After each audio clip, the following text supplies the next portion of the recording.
चमक उठी सन 57 में, वह तलवार पुरानी थी, खूब लड़ी मर्दानी वो तो झांसी वाली रानी थी।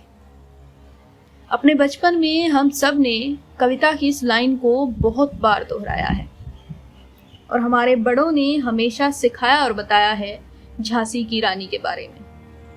हमें बचपन में बताया गया कि ये लाइन रानी लक्ष्मीबाई के शौर्य को दिखाती है, उनके साहस को दिखाती है। और चूंकि बचपन था तो हम मान भी लेते थे कि यही सब सही होगा। बॉलीवुड ने भी 2 मूवीज निकाली हैं, मर्दानी और मर्दानी 2 करके। अब आप सब सोच रहे होंगे कि मैं क्या ये फालतू की बातें किए जा रही हूँ। तो सर्वप्रथम तो राधे राधे, और हमेशा की तरह इस बार भी शुरू से शुरू करते हैं। सन 57 की क्रांति में अपनी अहम भूमिका निभाने वाली रानी लक्ष्मीबाई के शौर्य को दिखाने और उनका मान बढ़ाने के लिए सुभद्रा कुमारी चौहान के द्वारा एक कविता लिखी गई, झांसी की रानी। जिस कविता की एक लाइन मैंने वीडियो की शुरुआत में बोली कि खूब लड़ी मर्दानी वो तो झांसी वाली रानी थी। यहाँ पर आप ध्यान दें तो रानी को मर्दानी कहा गया है। मर्दानी मतलब जो पुरुषों यानी मर्दों की तरह जंग को लड़ी और अपना शौर्य साहस दिखाकर वीर गति को प्राप्त हो गई। विवाद भी इसी एक शब्द के पीछे है।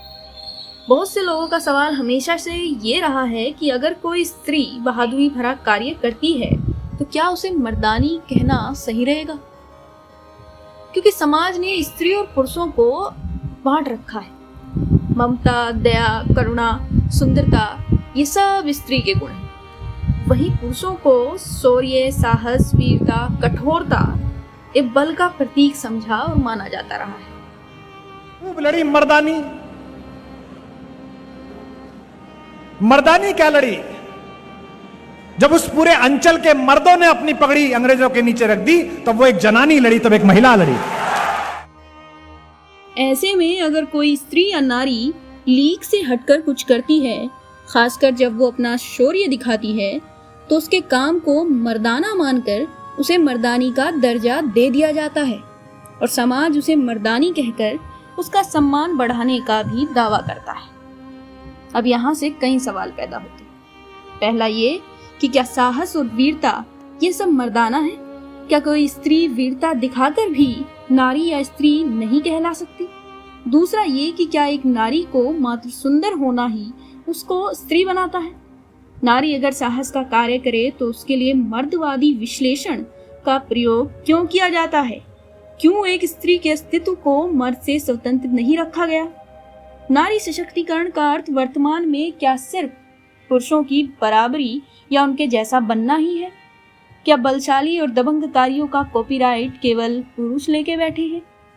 क्या अगर कोई स्त्री, कोई नारी साहस भरा कार्य करती है तो वह अपने नारीत्व को त्याग कर पुरुष अर्थात मर्द या मर्दानी बन जाती है?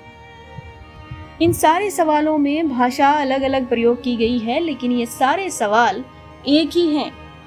ये सारे सवाल एक ही बात के इर्द गिर्द घूमते हैं कि नारी को मर्दानी कहा जाना चाहिए या नहीं।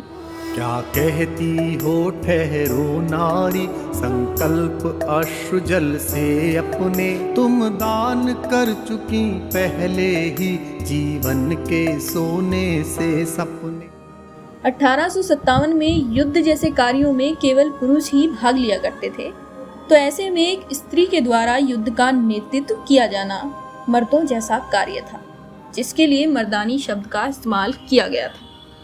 अब बात करते हैं सन 2014 में प्रदीप सरकार द्वारा निर्देशित फिल्म मर्दानी की, जिसमें रानी मुखर्जी यानी शिवानी शिवाजी राव को मर्दानी कहा गया। अब बात फिर वहीं आती है कि स्त्री के द्वारा किए गए बहादुरी भरे कार्य को मर्दवादी विश्लेषण मर्दानी से क्यों डिफाइन किया जाता है? महिलाएं ऐसा कौन सा काम है जो पुरुष कर पाते हैं लेकिन महिलाएं नहीं कर पाती? क्या महिलाएं साइकिल नहीं चला पाती, या कार नहीं चला पाती, या हवाई जहाज नहीं चला पाती, या फाइटर प्लेन नहीं चला पाती? महिलाएं कुछ लोग कहते हैं कि ये सही है। शक्ति, अर्थात बल स्त्री या नारी का गुण नहीं है। उनका मानना है कि स्त्री अबला है और अगर साहस दिखाती भी है तो मर्दानी कही जा सकती है। अब उन सब से मेरा यही कहना है कि अगर नारी को आप अबला मानते हैं तो वह मर्दानी कैसे हुई? आपकी बात तो यही एक दूसरे के विपरीत है। दूसरी बात, ना तो नारी अबला है और ना ही उसे मर्दानी कहना सही है, क्योंकि ना तो स्त्री के पास शक्ति की कमी है और ना ही उसे किसी पुरुष या मर्द से ताकत अथवा शक्ति की आवश्यकता है, क्योंकि नारी खुद ही संपूर्ण है, वो स्वयं ही शक्ति है। नारी शक्ति संसार को देती है, वो स्रोत है शक्ति का, बल का। इस ब्रह्मांड में जो शक्ति है वो नारी है। अब जो स्वयं आदि शक्ति है उसे भला कब से शक्ति की आवश्यकता पड़ने लगी? सीताराम, कभी सुना राम सीता? आपने कभी सुना राम सीता का मंदिर है? सीताराम का मंदिर है। आगे राधा कृष्ण। माँ दुर्गा, माँ काली, आदि शक्ति ये एक स्त्री एक नारी का ही स्वरूप है, जिनसे संसार का हर प्राणी शक्ति की प्रार्थना करता है। और पुरुष भी संसार में ही आते हैं, उससे बाहर तो है नहीं। फिर ये एक और सवाल उठाएंगे कि माँ दुर्गा, माँ काली, आदि शक्ति ये सब तो ईश्वर हैं, देवियां हैं, हम तो साधारण स्त्रियों की बात कर रहे हैं। तो सर्वप्रथम तो स्त्री कभी साधारण होती नहीं है। और अगर आप मान रहे हैं तो चलिए इस बात का भी जवाब दे दिए जाते हैं। प्राचीन काल में हमारे समाज में नारी का महत्व नर से कहीं बढ़कर था। किसी समय तो नारी का स्थान नर से इतना बढ़ गया था कि पिता के नाम के स्थान पर माता का ही नाम प्रधान होकर परिचय का सूत्र बन गया था। अब ये यहाँ भी कहेंगे कि ऐसा कब हुआ, हमने तो कहीं देखा या सुना नहीं। तो चलिए इस बात का भी जवाब देते हैं। आपने रामायण या महाभारत तो देखा ही होगा। महाभारत में श्री कृष्ण को क्या कहकर बुलाया जाता था? देवकी नंदन या यशोदा नंदन। देवकी और यशोदा उनकी दो माएं थी। वहीं अर्जुन को कुंती पुत्र कह के बुलाया जाता था। रामायण की बात करें तो श्री राम को कौशल्या नंदन कहा जाता था, भरत को केकई पुत्र तथा लक्ष्मण को सुमित्रा नंदन कह के बुलाया जाता था। धर्म दृष्टा मनु ने नारी को श्रद्धामयी और पूजनीय मानते हुए कहा है कि यत्र नार्यस्तु पूजन्ते रमन्ते तत्र देवता, अर्थात जहाँ नारी की पूजा प्रतिष्ठा होती है वहाँ देवता रमण करते हैं, अर्थात निवास करते हैं। राष्ट्रकवि मैथिली शरण गुप्त ने कहा है, एक नहीं दो दो मात्राएं, नर से बढ़कर नारी। कविवर जयशंकर प्रसाद ने अपनी महाकाव्य कृति कामायनी में लिखा है, नारी तुम केवल श्रद्धा हो, विश्वास रजत नगबग तल में, पीयूष स्रोत सी बहा करो जीवन के सुंदर समतल में।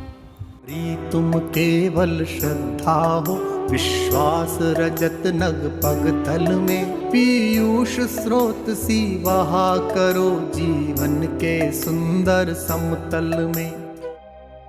यही अगर बात करें आदि शंकराचार्य की, तो उन्होंने मिथिला के पंडित मंडन मिश्र को शास्त्रार्थ में पराजित कर दिया था, जबकि मंडन मिश्र बहुत बड़े विद्वान थे। उनके घर का तोता भी संस्कृत बोलता था। लेकिन मंडन मिश्र की पत्नी भारती ने अंतिम चरण में आकर आदि शंकराचार्य को भी हरा दिया था। यहाँ तक कि सिंधु घाटी सभ्यता अर्थात हड़प्पा सभ्यता भी मातृ सत्तात्मक सभ्यता थी और यह सभ्यता काफी ज्यादा विकसित थी। अब अगर नारियों स्त्रियों का इतना गौरवशाली इतिहास रहा है तो आज की स्त्री को हीन दृष्टि से क्यों देखा जाता है? हमारे समाज के पिछड़ने का एक कारण नारियों के प्रति हीन दृष्टि भी है। अगर समाज का उत्थान करना है तो स्त्री को सम्मान और बराबरी मिलनी चाहिए। और बराबरी का ये अर्थ नहीं है कि आप उसके साहस भरे कार्यों, उसके शौर्य को आप मर्दवादी विश्लेषण, मर्दानी से संबोधित करेंगे, क्योंकि नारी ही दया, करुणा और भक्ति है। नारी ही शौर्य, बल और शक्ति है। इस वीडियो के बारे में आपके क्या विचार हैं मुझे बताना मत भूलिएगा। बाकी इस वीडियो में यहीं तक, फिर मिलते हैं किसी अच्छे से टॉपिक पर। तब तक के लिए खुश रहिए, मस्त रहिए। राधे राधे।